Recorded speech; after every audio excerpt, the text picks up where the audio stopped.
Join us as we dive into the history, hauntings, and high strangeness of the world to try to better understand the paranormal. I will be your guide. I am paranormal researcher and investigator Eric Freeman Sims. Welcome to the Unseen Paranormal Podcast.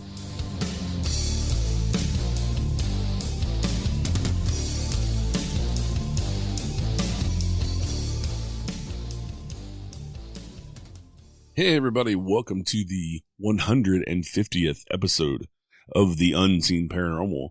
Thank y'all so much for tuning in over the past 3.5 years that we've done this show. And it's all possible because y'all listen and have made the show a huge success, bigger than I ever imagined it would be. When I started, I was happy that anybody was listening. So to think that we've hit 150 episodes and we're approaching 150,000 downloads and the show just keeps growing and more followers and getting bigger and bigger. I just want to say I owe it all to you all listening and y'all continue to amaze me and just some of the best fans that I could even ask for. So thank you so much for making it possible for us to get 150 episodes. And I couldn't think of anybody else to bring on the 150th episode than my buddy Steve Stockton. And I know that he's one of y'all's favorites as well. So we'll get to Steve here in a minute. Here on the show, I wanted to start talking about mental health like I have the past few episodes. And we all have our struggles with mental health and issues in life that affect us all differently. And one of the things that I had, and I think a lot of people can relate to this as well, especially if you're an empath or just a caring, giving person with a big heart, you give and give of yourself. You try to take care of everybody else and you kind of ignore yourself. And I think I did that for a long time, the majority of my life, because I grew up taking care of my parents because I was adopted by my grandparents. So I had older parents and I got used to very early age of being in the hospital with them and helping take care of them and things like that. So that kind of became my life mission. I think that's why I ended up in the medical field for 20 years. And when I decided to retire from the medical field after 20 years because of PTSD and anxiety and things that I'd started dealing with mentally, I think I finally realized that part of my life was over. Like that chapter, not just the medical chapter, but the chapter of me trying to take care of everybody else, not just in a physical sense of working as a medic or working in the medical field, but also my personal life of trying to fix people and trying to be everything for everybody all the time. And I had one of my best friends tell me one time, Eric, if you're not okay, then I'm not okay. I can't be okay. And that kind of made me think like, I have to take a step back and like take care of myself though, because if I'm not okay, then I can't help any of my friends. I can't help be there for them through their tough times and things. And so my mission has kind of changed in life to not try to be everything to everybody all at once, but be the best that I can be to a smaller group of people but also take care of myself at the same time and make sure my mental health is good. And sometimes people get mad. They get pissed off because they're like, where have you been? Well, I've had to take a break and work on myself. And it's sometimes hard, like I said, because people get mad and then sometimes you have to shed those people off that aren't conducive to your mental health, that don't respect those boundaries and things that you start to set up, especially like me, if you didn't have a whole lot of boundaries with a whole lot of people. I had boundaries, of course, but very loose ones. And I would drop anything for people and do things for people, not to the point of letting them use me, but to my own detriment of my own happiness and things like that. So I think it's part of maturing and getting older as well, is starting to figure out, okay, well, I have to take care of me first, and I have to be mentally healthy to help anybody else. But also, the only person that's ever going to make you happy is you. So the decisions you make in your life, regardless if you're married, you have kids, you have to make decisions that make you happy. And sometimes you have to be selfish. And it's okay to be selfish sometimes. And it's okay not to be okay. And people are going to get pissed off at you because you can't be there for them all the time. That's just how it is. And it's, if they don't understand, then that's their problem, not yours. And so I work every day to continue to be better than I was yesterday. And I'm not in competition with anybody. I'm getting in my 40s and I'm getting too old for that type of shit. I just want to do me. And I have a good group of friends around me. And I have an amazing partner in life of 18 years. We've been together going on 19 years. And I'm just really in a place now in my 40s that mentally I think I'm more healthy than I ever have been in my entire life.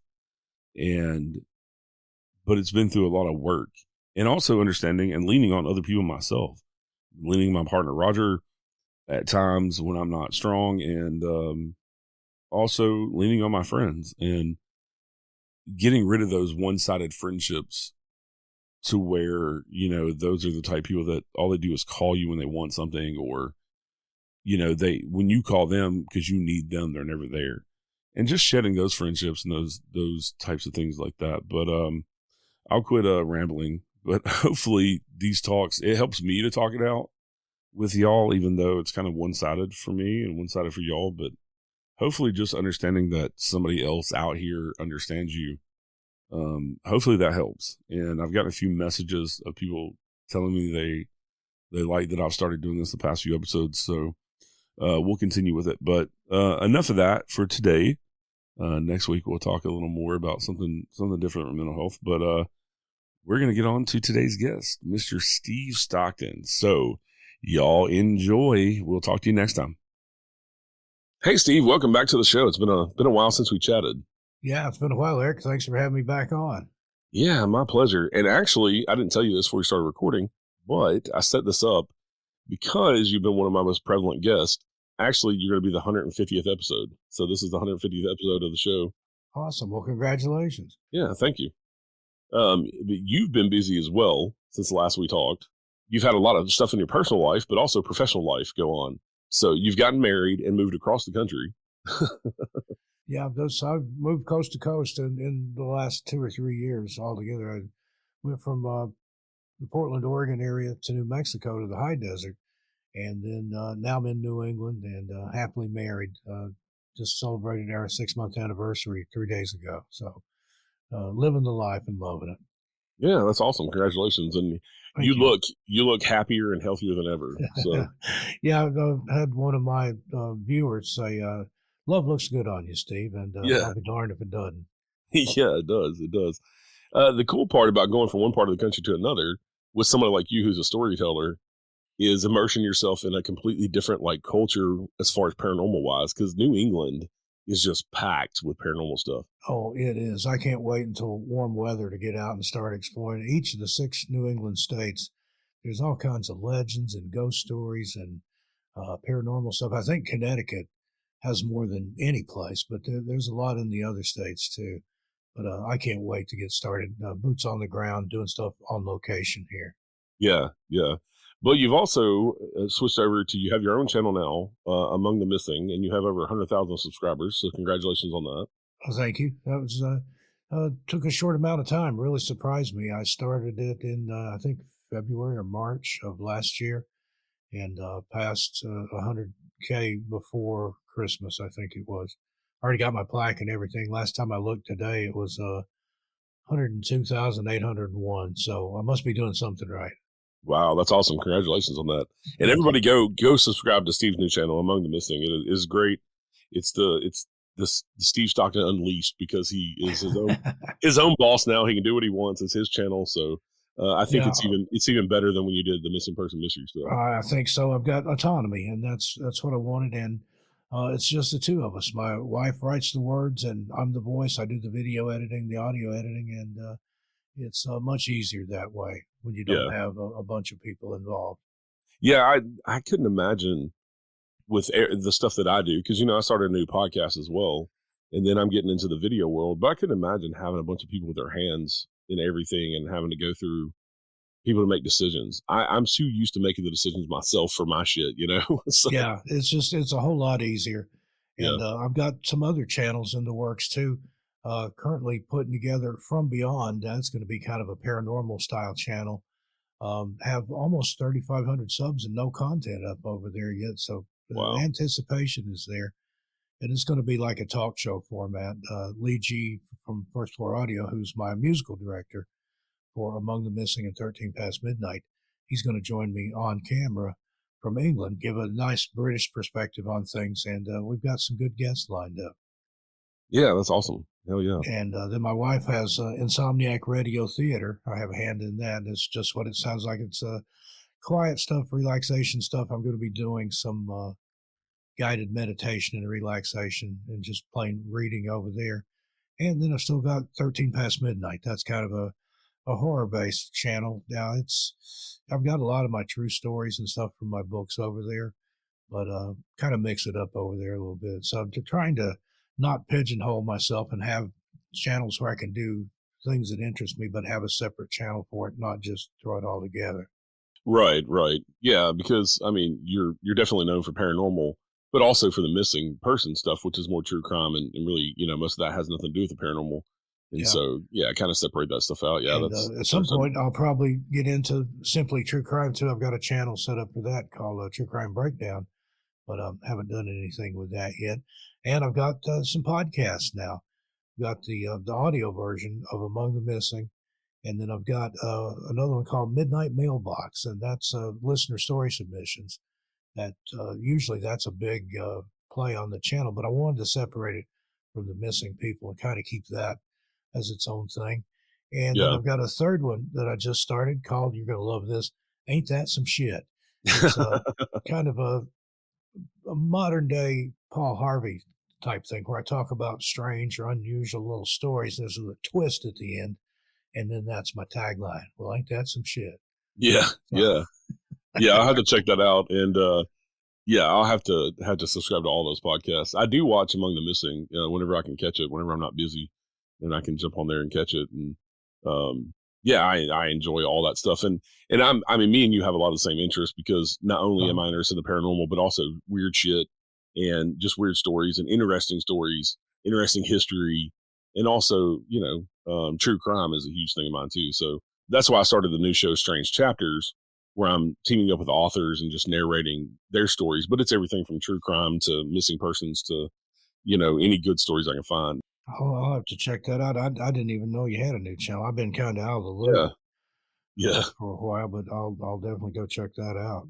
Well, it's understandable because you also have your own radio show now as well, on top of everything else you just listed.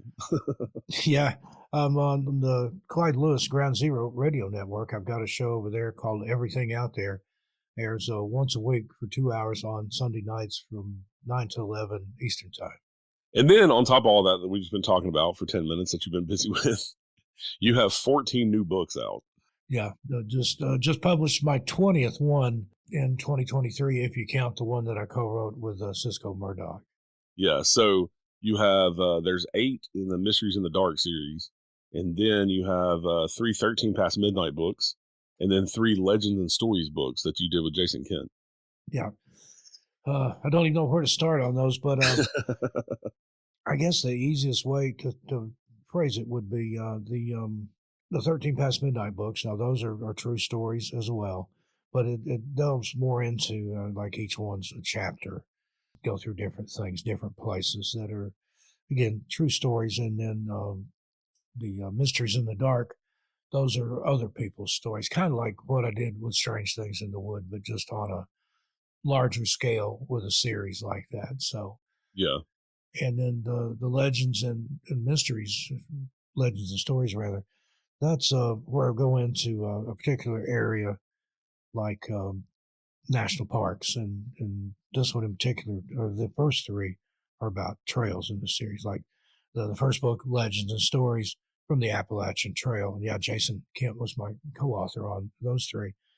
But that's basically just what I do on Among the Missing, but in book format, where I go and take one of these trails and then find the local legends and the stories of people, the encounters and things they've had, and just kind of aggregate it into a book. And I've got Appalachian Trail, the Pacific Crest Trail, and the Continental Divide Trail, and there'll probably be more there. There's a trail that I'd never heard of that it's like a collection of trails. It's called the American Discovery Trail, and it's over 6,000 miles long runs, congruent with a lot of other trails, but goes coast to coast. Yeah. And I'm looking to see about doing something with that, which is just kind of all the other trails mashed together. But I'd never heard of the American Discovery Trail. Have you ever heard of it? I have not, and I bet you get some good stories out of it. Probably out of some of the states that you really don't hear, too many ghost stories out of, and too many weird stuff. Yeah, and that's what I enjoyed about doing the Appalachian Trail in both the video and the book, because it goes from Georgia to Maine. Yeah, So it passes through a lot of different socioeconomic areas, especially in the southern Appalachians, a lot of those little communities and stuff. And as my grandma used to say, there's a haint never holler yeah, in the southern Appalachians. So there's a lot of stories, a lot of folklore, but I'm really digging the stuff that I'm finding here in New England. yeah, yeah. There's so much in New England, just because that's where kind of our history started as far as like the European expansion, and so with Salem and all those towns and all those legends and stuff. Yeah, Yeah, I want to go to Salem, Mass. Around Halloween. I don't know that I'd want to be there for Halloween. I've heard it's a madhouse. I almost went this last year, but we just got married in July and we're getting settled in and everything. And also, I want to go. There's a really nice Twilight Ghost Tour that they do in Boston, Massachusetts. I'd like to go to that too. But there's all kinds of stuff like that here. And the Warrens, I think they were from Connecticut. A lot of people hate on them and stuff. And I think they did have a degree of embellishment and whatever you want to call it. They really publicized things yeah, and made a bigger deal about stuff, I think. But they were still there. They were doing their research and stuff. And I think you have to give them a little uh, poetic license, if you will, because they were show people. They were putting on a show. But they found all kinds of stuff in Connecticut and New England, Dudleytown, and places like that. I mean, places that are really haunted that do have paranormal, supernatural activity and stuff. Maybe just not on the scale that they initially reported on it. I kind of hate to say that because I was a big fan of the Warrens, but then I had people tell me, "Oh, you don't want to." You want to distance yourself from them because you'll lose all credibility. But I don't see it that way. I just, it is what it is. yeah. I'm with you. I think they definitely have their place in the paranormal, and especially kind of bringing it to pop culture in the forefront. And they definitely have a huge place in paranormal pop culture with the Conjuring movies and things like that. The Conjuring and Annabelle the Yeah, doll and all that stuff. If it hadn't been for the Warrens, you would never hear of any of that. right. Yeah, and like I said, I think they definitely have a place in the paranormal history of investigators and things. But I'm with you too. They were showmen and they were, out to make money. I don't think their intentions were great all the time, but I think for the most part they were trying to do good things for people. Yeah, yeah, I agree. Yeah, and I do hate on them on the show here from time to time. But I just want people to understand that like their version of the stories aren't necessarily what really happened, and so they kind of embellish, especially for the movies. Just understand it's Hollywood and it's books and things. Yeah, it's Yeah, infotainment. yeah, and that's one of my biggest things. Yeah, I talk about Zach Baggins, all them. Just understand it's all entertainment. That's entertainment. Yeah, yeah, And, and Zach's the same yeah, way. I mean, he is a yeah, showman, and it has to be interesting. If you went and sat at a location for hours and hours and hours and didn't get a thing, nobody wants to sit and watch that. They want to see something happening. right. They want to hear something. They want to see the EMF meter go off or the ball rolling around or the EVPs that they captured. So I get it, but I don't agree that you should fake things. Right. Yeah, I've kind of gone down that rabbit hole here lately on YouTube with some of the YouTubers that are really popular, and there's been some controversies too within the paranormal world with some of them, and Oh yeah, debunking. I could give you a list. I won't do it here. I don't want to assassinate Right. anybody's character, but being behind the scenes and going to some of these conventions and things, I've seen a lot of stuff and heard a lot of stories, and like, really, he did that? Oh my god, So it's uh, and in the UFO and Bigfoot communities, there's a lot of that too, Yeah. and just almost to the point of toxicity. So I try to distance myself from that to a degree. I mean, I'm still interested in cryptids and things, but you have to be careful who you associate with and things because birds of a feather don't want to get a taint on me or color what I'm doing because of somebody else's something they're not supposed to do or just making stuff up. Yeah, I've learned that lesson this year or last year in 2023. I got a little too deep in the paranormal world and worrying about what other people were saying and doing and drama and then come to my I've senses. been there and done that Yeah, with the other channel and people, that just want to hate on you, that just want to make up stuff to try to assassinate your character and yeah, things. And that, there's no need for that. And a lot of it is just out of jealousy. right. So haters going to hate. I don't care. Yeah.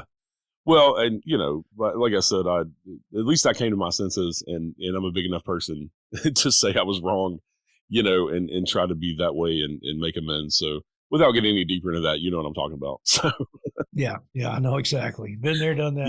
yeah, That's why I love autonomy.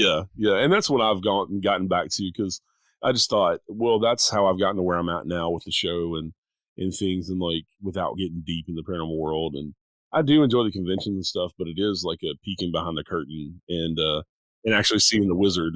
Yeah, there's definitely there's some clicks and little clatches of people, that don't sit with them, Yeah, come over here and sit with us, and it's like kids in school ground or something, or playground rather. But I try to stay out of that. I avoid politics, and especially the politics of the paranormal. That you can get deep down that rabbit hole too.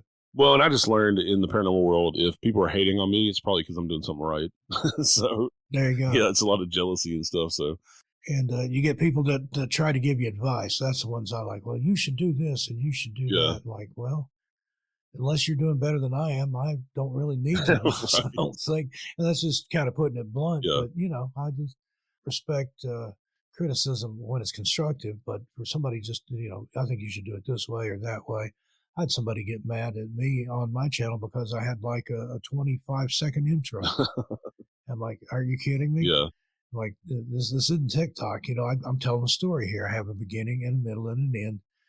The intro sets it up. Then the rest of it's me telling it, and then I close it out. And they're like, oh, what do you think this is? Television? But that's the way I treat it. I treat it like it's a show. I try to have those production value. right. I use stock footage and things and artwork and things like that. I'm not one of these that just goes in and gets in front of a camera and waves my hands around and tells the story. I mean, I can do that, but I like to give people something else to look at, something that's referential to what I'm talking about. Yeah, and I think you're always going to have haters. I mean, that's just how it is. I mean, I've gotten some of those comments because this podcast I put up on YouTube and it's just the audio and it's a static image. And I had one guy comment on there. It's get some video. It's YouTube for fuck's sake. And I just laughed like, Yeah, I've done the same thing. I've done some videos where it was just a static image or maybe a slowly moving image with me talking and like, where's the video? What's wrong with you, Steve Stockton? And then other people are like, you should do dark screen. And I've done that. And I did like a 4-hour dark screen compilation and people love it. But I don't want to do every video yeah, that yeah, way. People like to listen to my voice to sleep. So here you go. Here's a dark screen. Or you download the podcast and play it on your own device and there's no video. yeah.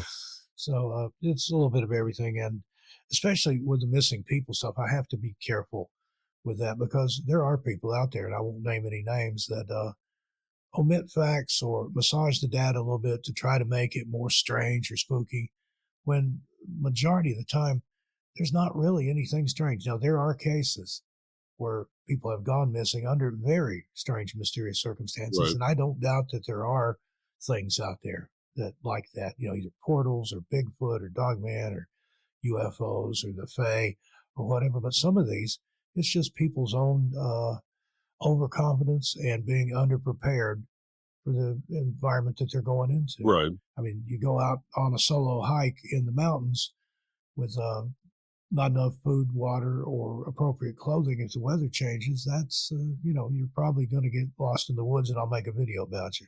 Well, and also going into that environment, I mean, you're actually going into one of the only environments us as humans are threatened by apex predators that are higher than us.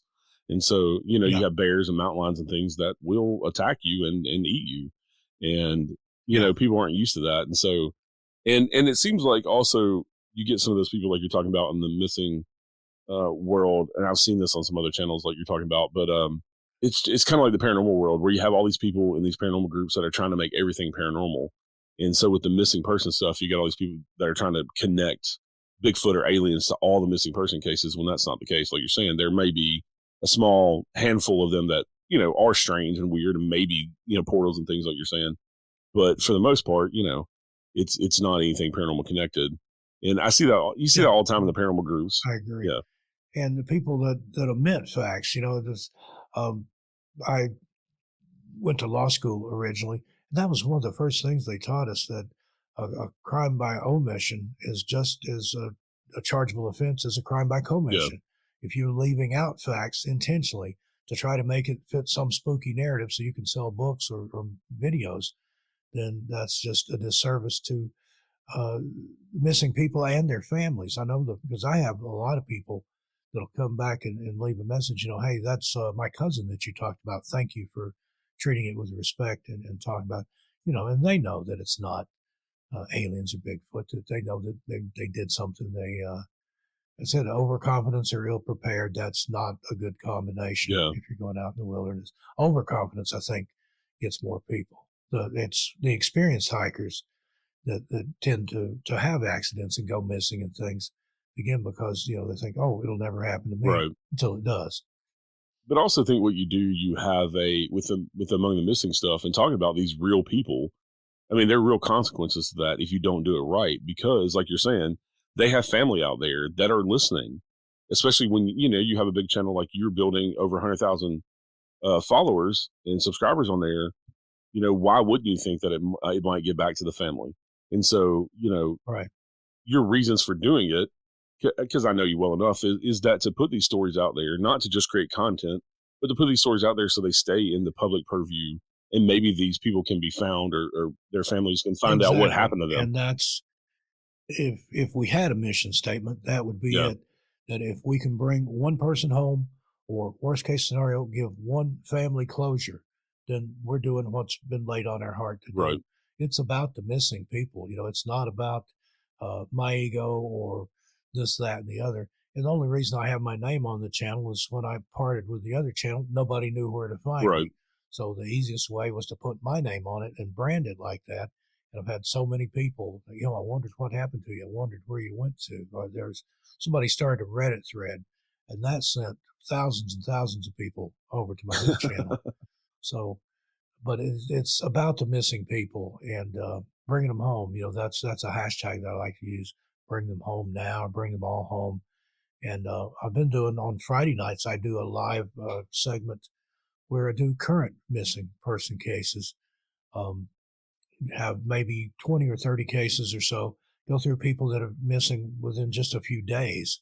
And that's hard. That's really hard to do those. Number one, because these people are missing. I mean, that's the hardest part. Their faces and their stories haunt you. Sometimes you don't even know their story. You just know that they're missing. You don't know the circumstances or anything. But my wife, Nicole, does all the research for that. And literally right up until showtime, she's going and checking and seeing if any of these have been found. Don't want to go on there and say, oh, this guy's missing. And then somebody see him out anywhere and call law enforcement and say, there's the missing guy. So, and then unfortunately, the next week, you know, we have to report on a lot of them that have been found deceased. And that gets under your skin after a while, too, because you think about these people, especially the very small children and the elderly. Those silver alerts are the missing and endangered for elderly people that have some sort of dementia or something and just get in a car and start driving and don't know where they're going or how they got there or anything. That just really tugs at my heartstrings.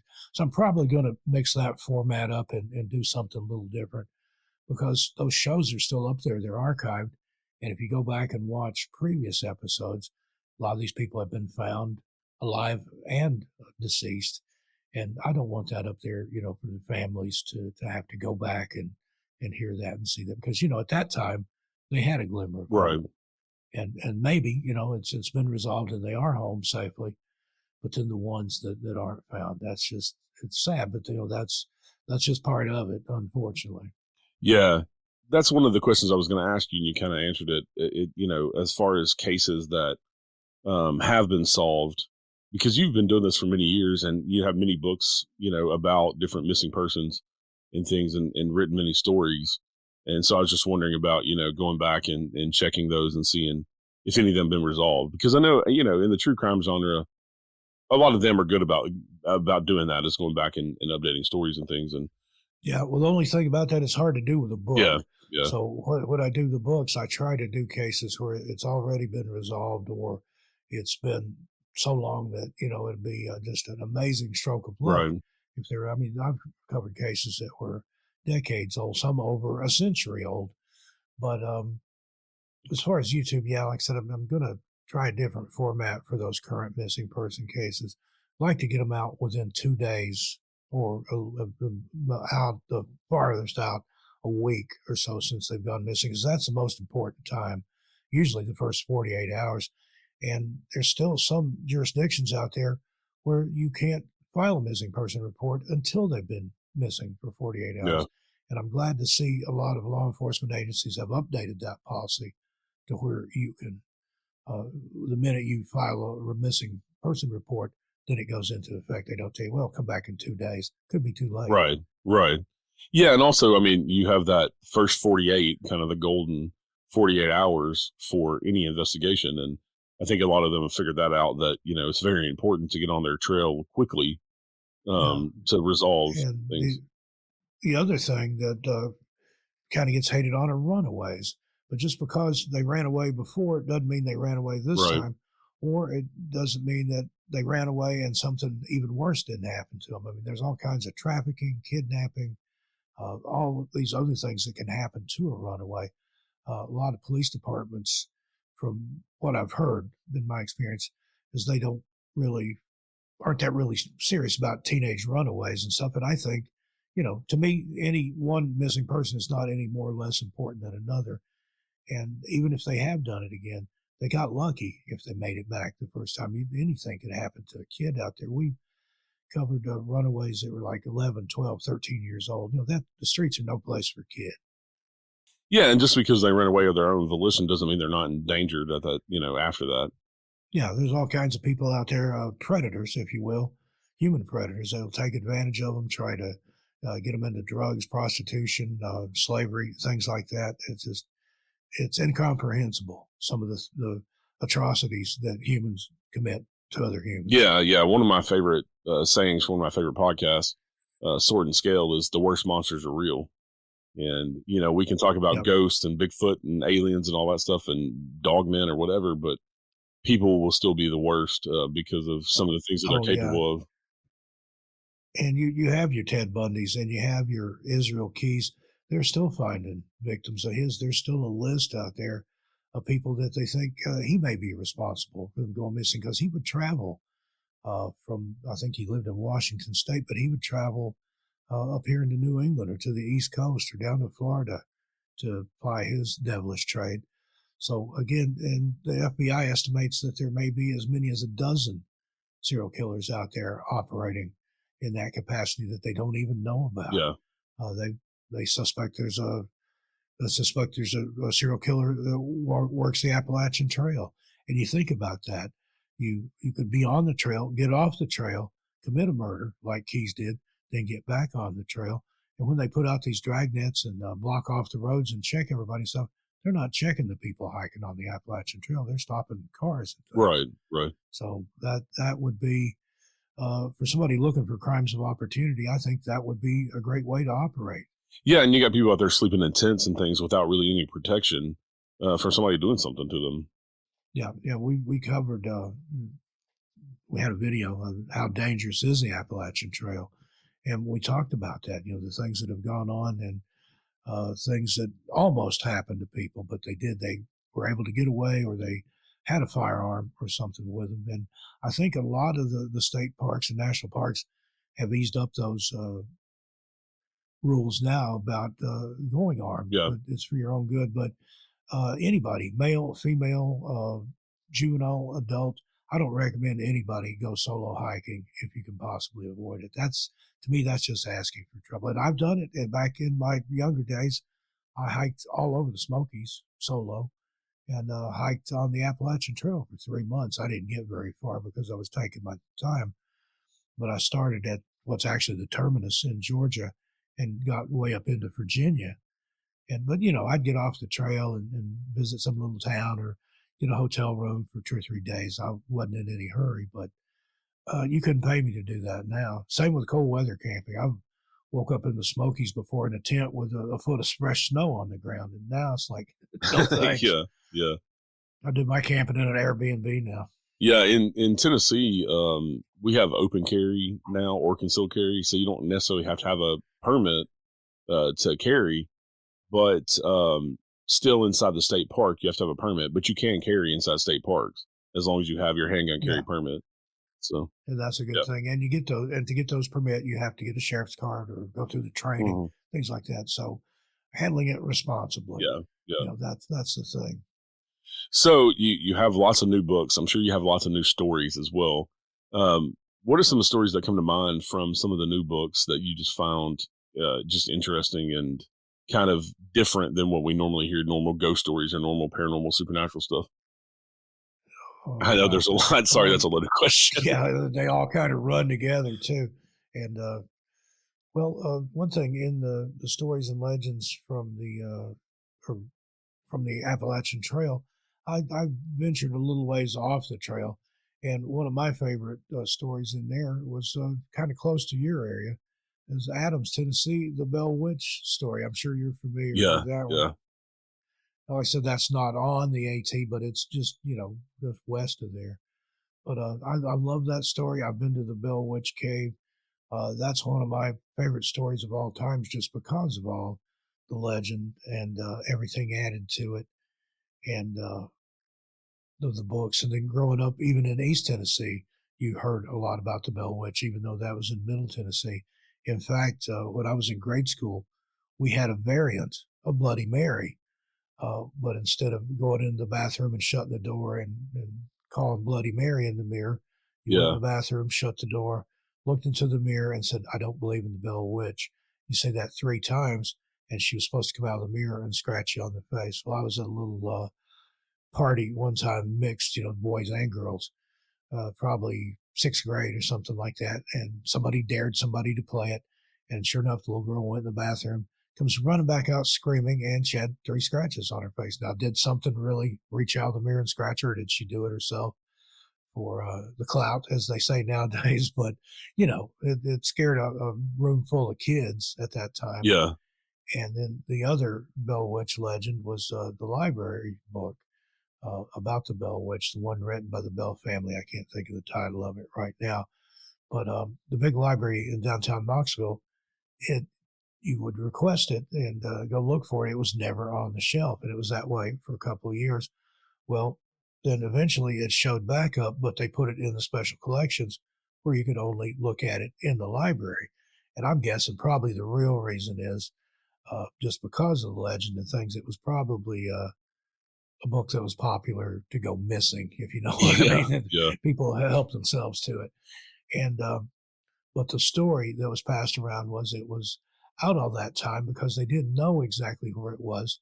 And when they did find it, the guy had been there in Knoxville, had been laying in bed reading it and had some sort of medical event and died with the book there with him. And that's why it was checked out all that time.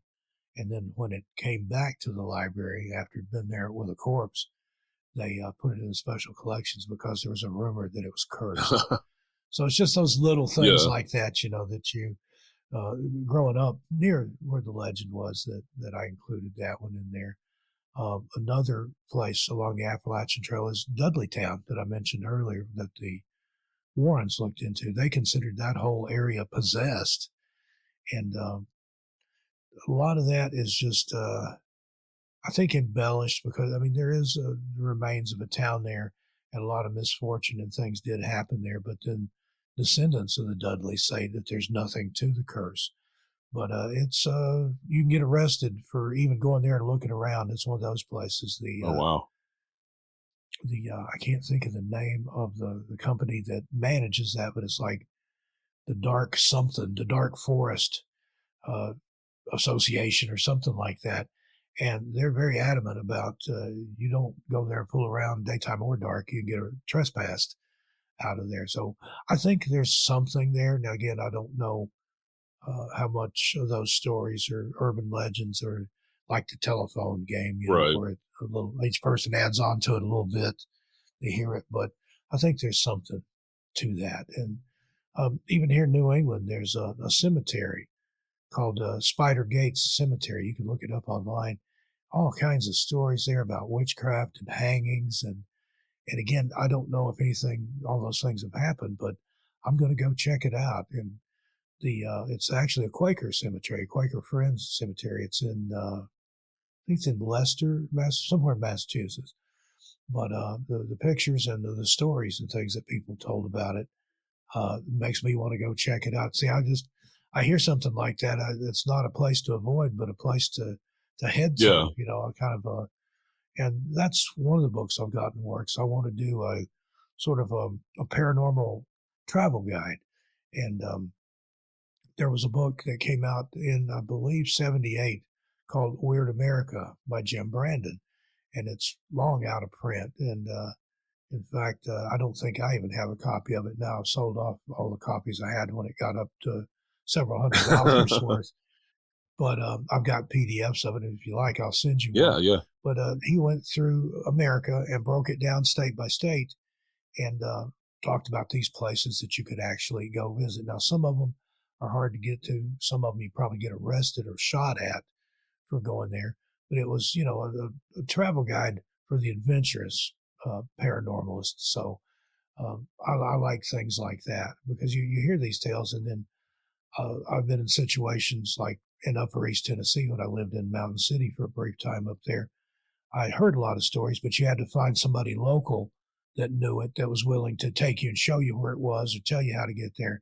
Well, nowadays you can give GPS coordinates and they can take themselves right to it. So yeah, um, I'm looking forward to that one. I had a guy on the show named J.W. Oker, and he wrote a book in 2022. He had a book out called "The United States of Cryptids: A Tour of American Myth and Monsters," where he went around. He actually went to all the different states and checked out all these different cryptids and like the different lake monsters and river monsters and the different names for Bigfoot and in different parts of the country. Yeah. And I think I have a copy of that on my Kindle now that you mention it. Yeah, and that book is awesome the way that he goes state to state, but it's kind of like that.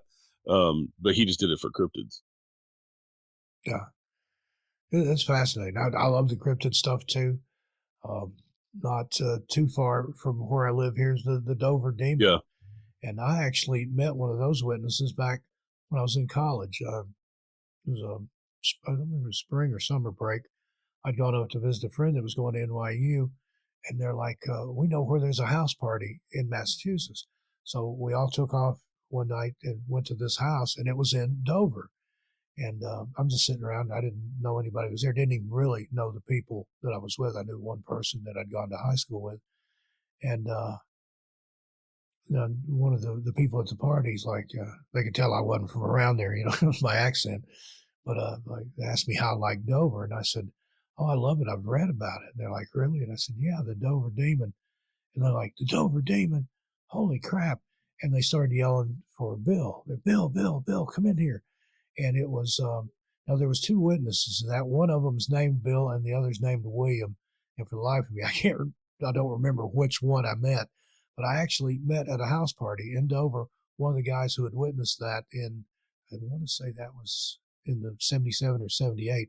So just a few years after it happened. So I want to go back there and do some nosing around.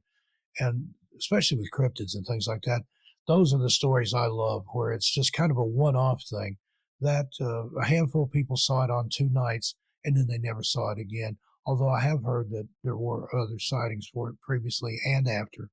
But the main story of the Dover Demon was just that one occurrence. Then you have other stuff like that, like the Flatwoods Monster, and to some degree the Mothman, although that was seen by a lot of different people over a period of time. And then I was on Lon Strickler's show, or actually I was on a show with him not too long ago. I've been on his show. He's talking about a Mothman creature in Chicago. I think he's written a book about it and things. So, but I love the little one-offs, and I love the local legends and things that you don't hear too much about outside that community. And everywhere down south, there's a Crybaby Bridge or a White Lady Bridge. Yeah, And I find it amazing how those stories, you have these different little towns that claim a lot of those stories. But it's like 80 different towns across the United States claim that little kids put you across the railroad tracks, you know?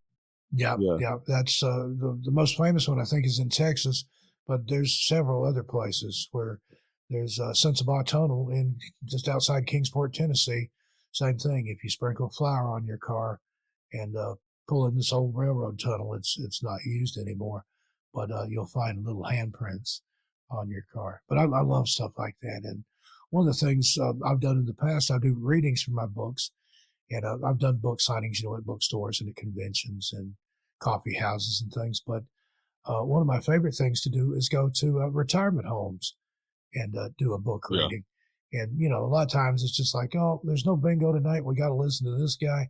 So they'll sit there and do their knitting or their crochet or whatever, not really pay attention. Then when it's over, they get up and they walk out. But usually there'll be one or two senior citizens that'll hang back and hang around. And I know what's going to happen, but usually it's an older gentleman, and he'll sidle up to me and he'll say, that story you told about the black dog in the cornfield. Let me tell you a story that happened to me when I was a kid. Yeah. So here's some guy, in his 80s or 90s, maybe even older, tell me a story that nobody's ever heard, or it's been years and years since anybody's heard it. And that's a great way. I think senior citizens are one of our greatest resources for folklore and legends and things like that, because they know the stories. They live the stories in some cases. And I enjoy doing that. And the other thing, the opposite end of that spectrum, I like to go where the young people hang out, the teenagers, like the skateboard park, places like that, and say, are there any local legends around here? If you're going to take your girlfriend parking and you want to take her to a spooky spot, where do you go and what's the story Right. there? And I've found a lot of crybaby bridges and haunted woods locations and things like that. Is it kids just playing around, repeating urban legends? Probably. But I think there's a nugget of truth in those, that somewhere there really is a crybaby bridge. Somewhere there is the ghost of a lady in white that walks. There is a vanishing hitchhiker. And again, that's one of those that's nationwide and probably worldwide. Roaring Fork Motor Trail in the Smokies, they've had a vanishing hitchhiker there. Rehoboth in Massachusetts, there's a redheaded vanishing hitchhiker there. It's all over the place. But somewhere, at some point, I think it really did happen. And then it's like we were saying, the telephone game, it gets passed from community to community. My mom grew up in the Cades Cove area, the Smokies. My dad was from Middle Tennessee in Fentress County. And some of the same stories she would tell, that was, oh, that's, that happened right here. My dad would say, well, I heard a version of that happened where I lived, Yeah. several hours away by car. So I don't know, again, it's just the oral tradition of the South, how those stories necessarily travel. It was the same story, just a different location. And I think maybe somebody at some point heard it and thought, well, I want to tell that story, but nobody knows where Etowah is. So I'll say it happened in Oneida, or something like Yeah. that. Just they changed the location to make it more believable, or they forgot and just put another name in there where it happened. Yeah, I come across that personally myself. I run a Facebook page with my buddy Alan called Tennessee Hauntings, and we have almost like 20,000 people on the page on Facebook. And so me and him both make content, and I wrote a story up about the pig man in the out towards Memphis in the forest out there, and I forget the forest name, Merriman Shelby Forest, I think. And I think yeah, so. and I researched it and wrote it up myself, and I had people commenting on there. Well, it didn't happen there; it happened here, and that's not the story. This is the story. And I was like, well, it's just a legend. Like this is an amalgam of all the things that I found. It's not going to be exactly what you heard, but I find that interesting that that yeah, it's people take the story and put it to where they are, and they might have heard it a little bit differently. And growing up, that was a legend that they heard. But yeah, I saw some of that with just putting up that couple paragraph story about this pig man and the supposed history behind it. Yeah, people were definitely clashing back and forth, saying, "No, that's here. That was here." Yeah, that's if it's the one I'm thinking of, it's the guy who's a hog farmer and a butcher, and he was in the woods and would chase people, or is that, am I confused? Am I confusing it with another story? No, that's the story. He got his face burned, and so it made his nose look like a pig, and he kind of become a hermit and would chase people off his property. But now that he's dead, he's still, his spirit is still around there. He's still around there, chasing people off and possibly killing people. It kind of some of the story kind of goes into the old, um, the couple parking and the guy with the hook that escaped the mental asylum. Yeah. Like that comes into the Pigman story a little bit too, with some of that type of folklore that if you go park in a certain area, he'll come and kill you or chase you off, or Yeah, there's several places where there's similarly. You got Bunnyman Bridge, and I think that's in yeah. Maryland, where there's a similar story that a guy that wears a bunny costume will come out and try to kill you or chase you away.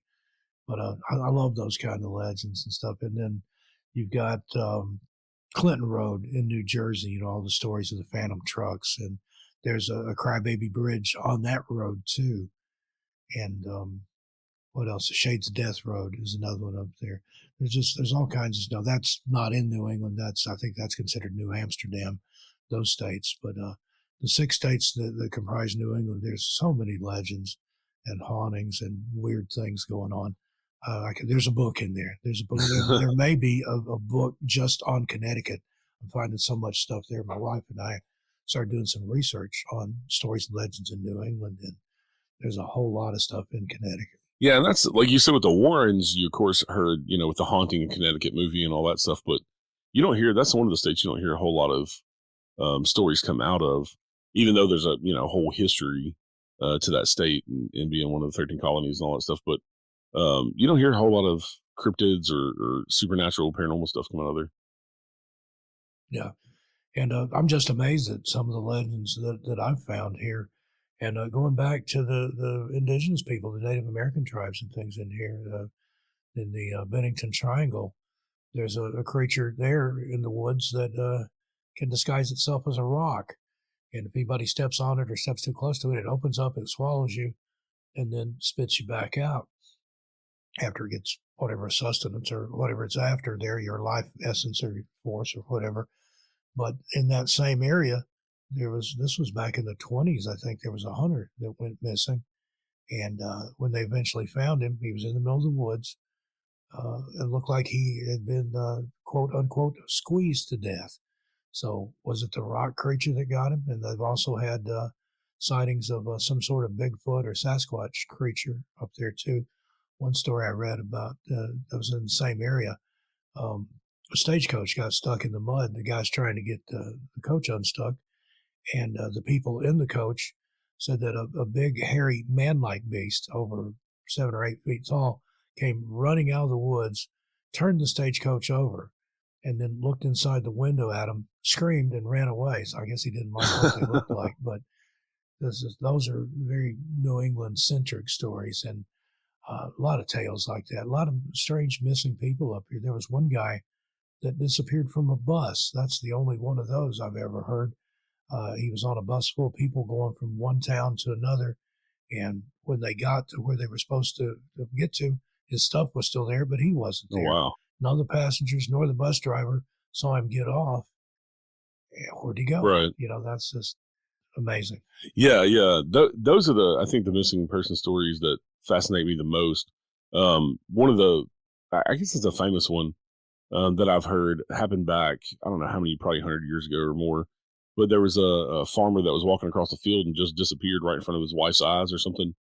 Yeah, that was supposed to be out there in your area, or maybe more in West Tennessee. I can't remember the man's name now, David something. But yeah, he was supposedly crossing a field. His wife and kids were watching him, and there was some other people coming in a buckboard or buggy up the driveway, and they saw him. He was just there, and then he wasn't. And the kids went to the spot. I think there was a spot of grass there or something that was discolored, and they would go there and call for him. And one day they heard him calling back, but his voice just got fainter and fainter, and they never did hear him again.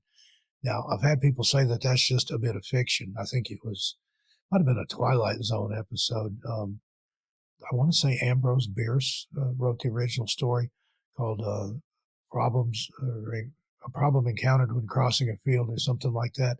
But I've heard that is based, even though that's a piece of fiction, that it is based on a disappearance. Yeah.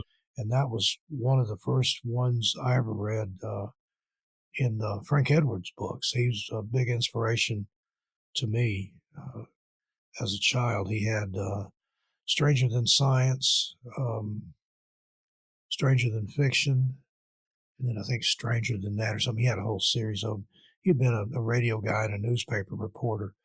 But when I found those books, that really, really turned me on to the paranormal and gave me more of an interest in it. David Lang was the guy's name. It supposedly happened in Gallatin, Tennessee. Okay. Huh. I do a lot of stuff in Gallatin with public ghost hunts and some of the places up there. So I'll have to ask around and see. And my buddy Alan has written 2 books on Gallatin, so I'll have to ask him if he's ever heard that. Ask him about it. And again, it's maybe it happened, or maybe it's just somebody recounting a bit of fiction. Yeah. But supposedly happened September 23rd, 1880 in Gallatin. Huh. Yeah, I've never heard that story in Gallatin. They're saying now on the internet that it's known to be a hoax, but you can find anything about anything conflicting information on the internet. I don't care what it is. Talking about Gallatin, Sumner County is a weird place. One of the weird stories I've heard up there is of a pterodactyl type creature that flies down Long Hollow Pike. I believe it's been seen many times by people driving on Long Hollow Pike, and they describe it just like a pterodactyl dinosaur. Yeah, I've heard stories like that. There's one that's been seen down near the Alabama-Tennessee border, and then they've seen one in the Smokies. I think the Native Americans call it a thunderbird, but non-indigenous people that have seen it say it looks like a pterodactyl. Yeah, that's what these people say, and it's been written about. And there's modern eyewitnesses. I think the lady I talked to, she wrote a book about Gallatin, paranormal book about Sumner County, and I think the most recent witness was like 2004 or something like that. So it's not even something that's that old. This witness actually is still around, But that part of Tennessee, for whatever, that county for Tennessee, in Tennessee is just really weird. There's lots of crazy stuff up there. Yeah, it is. There's some strange energy down there. And a lot of parts of Tennessee are like that. It's like that in certain areas of the Smokies and on the North Carolina side there too, in western North Carolina. But that reminds me, there's a Mandela effect about that pterodactyl. There was supposed to have been a picture published in one of those men's magazines like Saga or Argosy or True Adventure back in, I think, like the 40s or the 50s, of some guys, like farmer type guys, holding up a pterodactyl outside of a barn. They've got the wings stretched out. They've got their rifles and stuff there. And supposedly they had killed this creature. Yeah. Well, now there is a remade version of that picture, like a replica of that picture that's out there that you can see. But nobody can remember what magazine that was in, and nobody can find the original picture. So was it a mass hallucination that people that remembered this from the late 50s or early 60s? Yeah. But there are people that claim to have seen the photo of this pterodactyl-like creature that some farmers had killed. Huh. So who knows? Yeah. It's a strange world out there. Yeah. Crag Font is the old plantation up in Sumner County, and it has some of the weirdest stories of supernatural I think I've ever heard about a location. It's an older couple who lived at Crag Font and actually took care of it, and the older guy, his wife took care of the inside and kept it clean.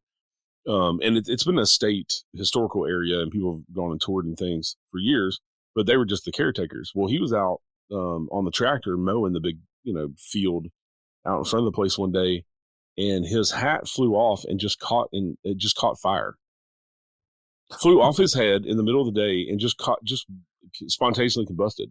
And these people are still alive. These are like first-hand accounts from them of strange shit that happened at Crag Font. But there's some crazy stuff, and a lot of people call Crag Font the most haunted house in Tennessee because of weird stories like that.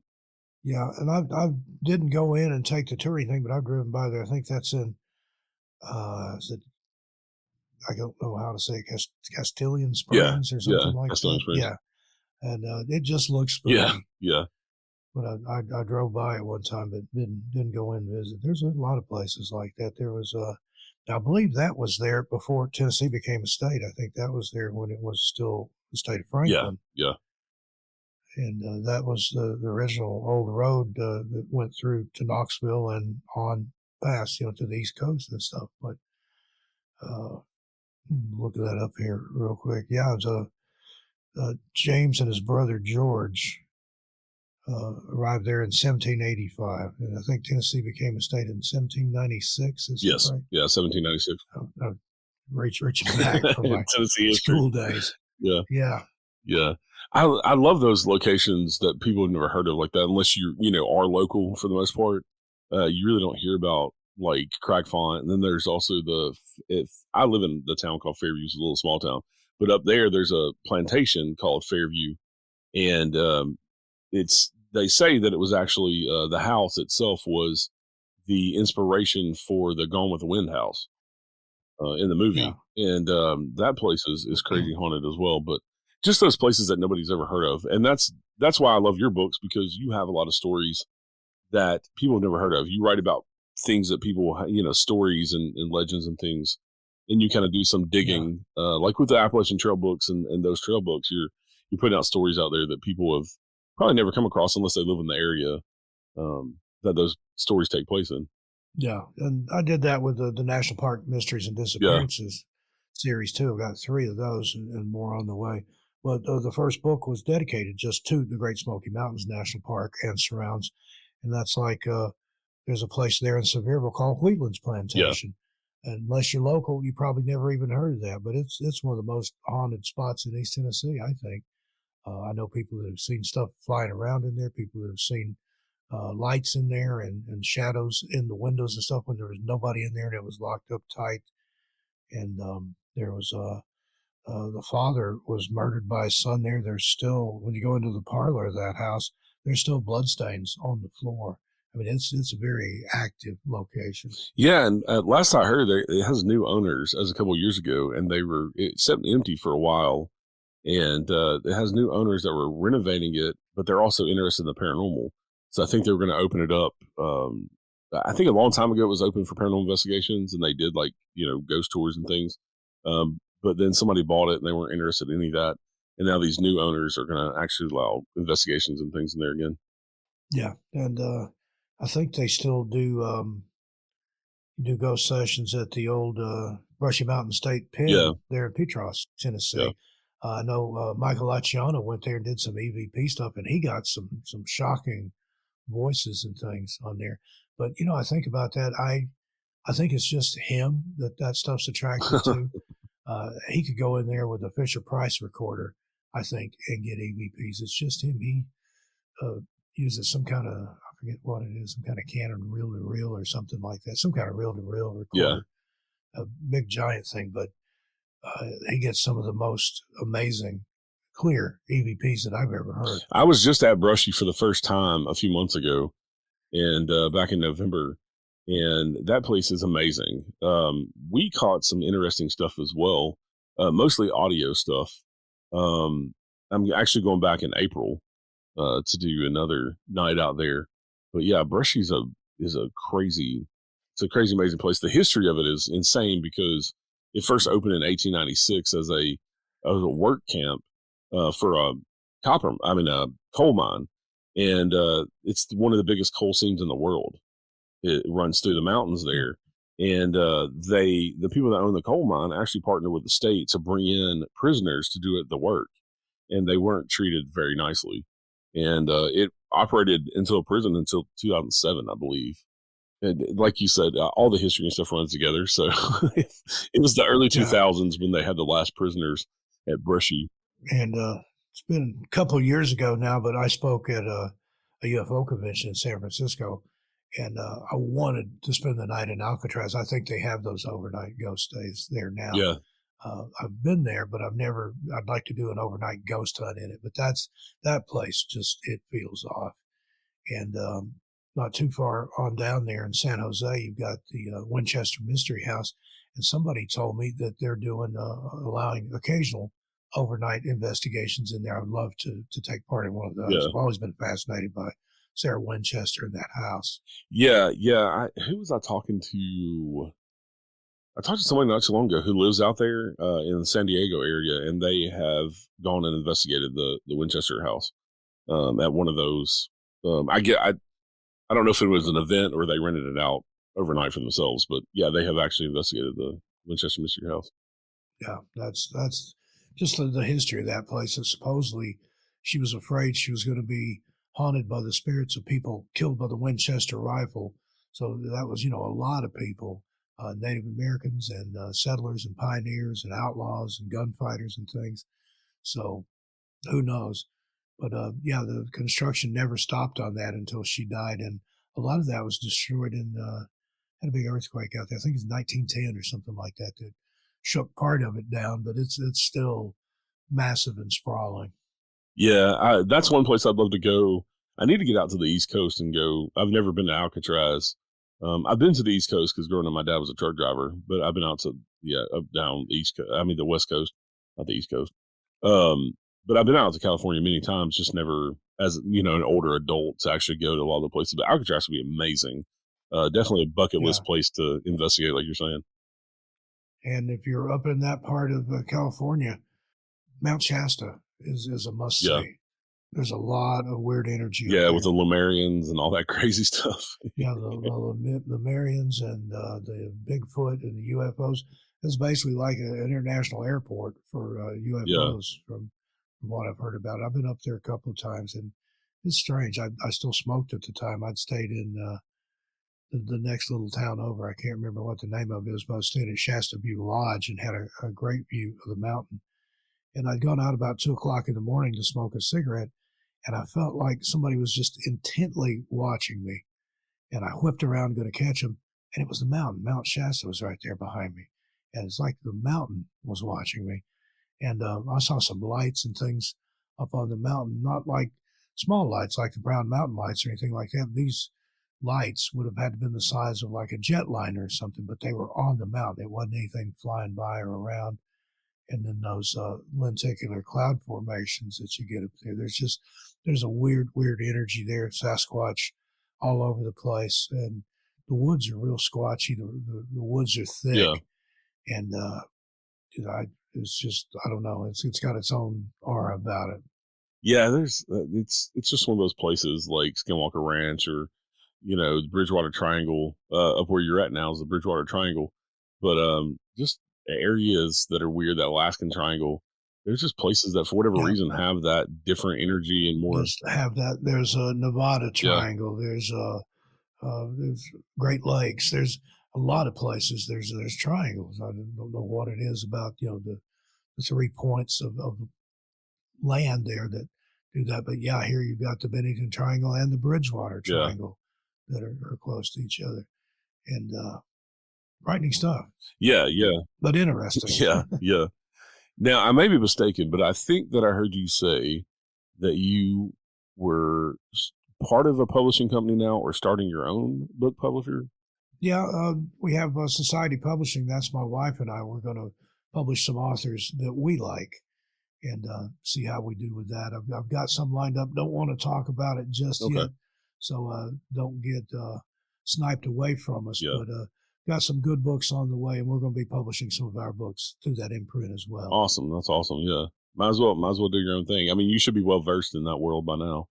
With 20 Yeah, books. Strange Things in the Woods. I self-published that through Amazon Desktop Publishing or Kindle Desktop Publishing, and Eric, I'd sold over it was between 50 and 60,000 copies of Strange Things in the Woods before I even considered going with a traditional Yeah. publisher.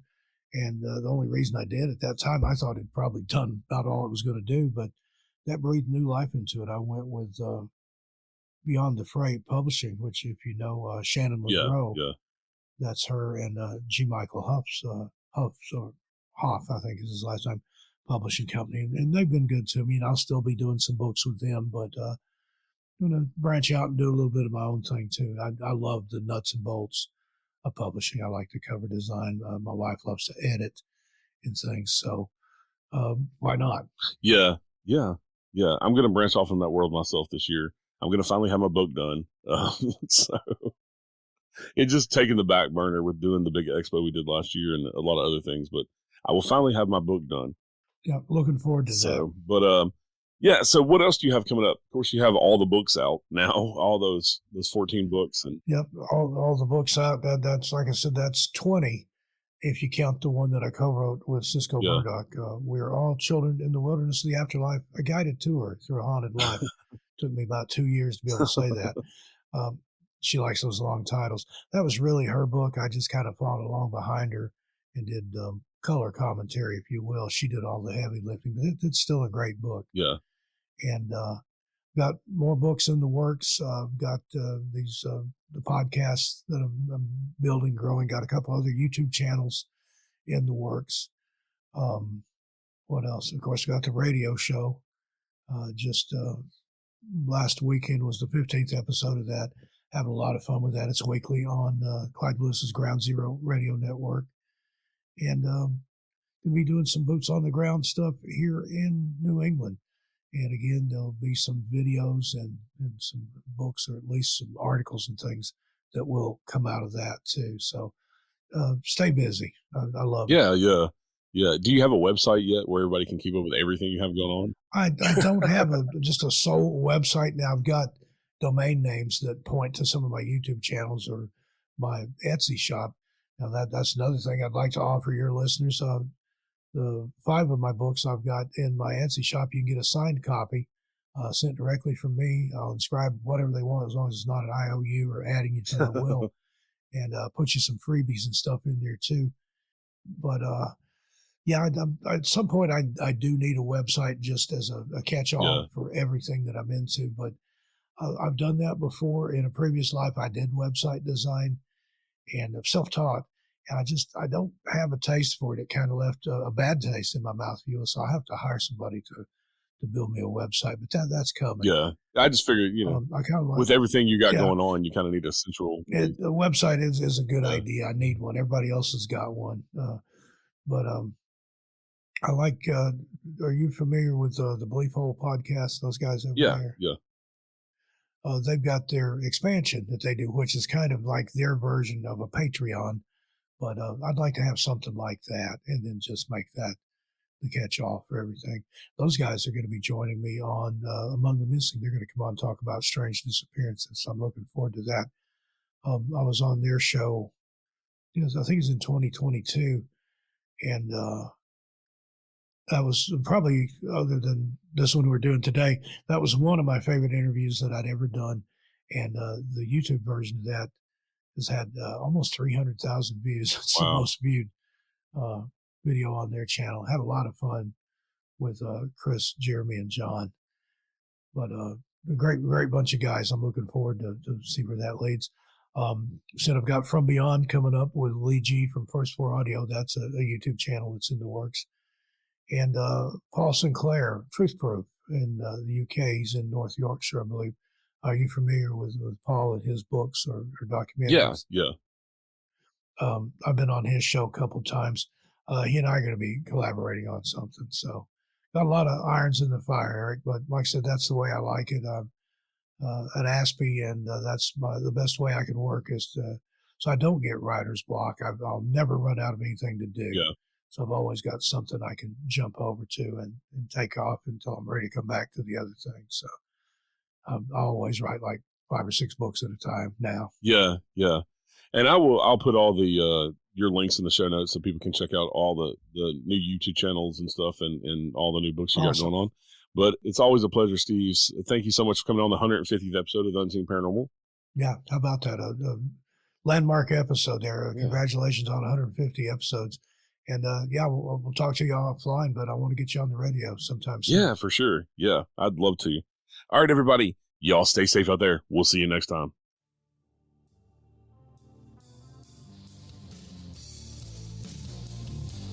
Thank you for listening to The Unseen Paranormal. Join me next Wednesday with a brand new guest, and please rate, review, share, and subscribe on Apple, Spotify, or wherever you're listening right now. This helps more people discover the show. You can connect with me over on Facebook, Instagram, Twitter, or join us in the Unseen Paranormal Lounge group on Facebook. Until next time, remember, some of the scariest things are unseen. You have come to the end of the line.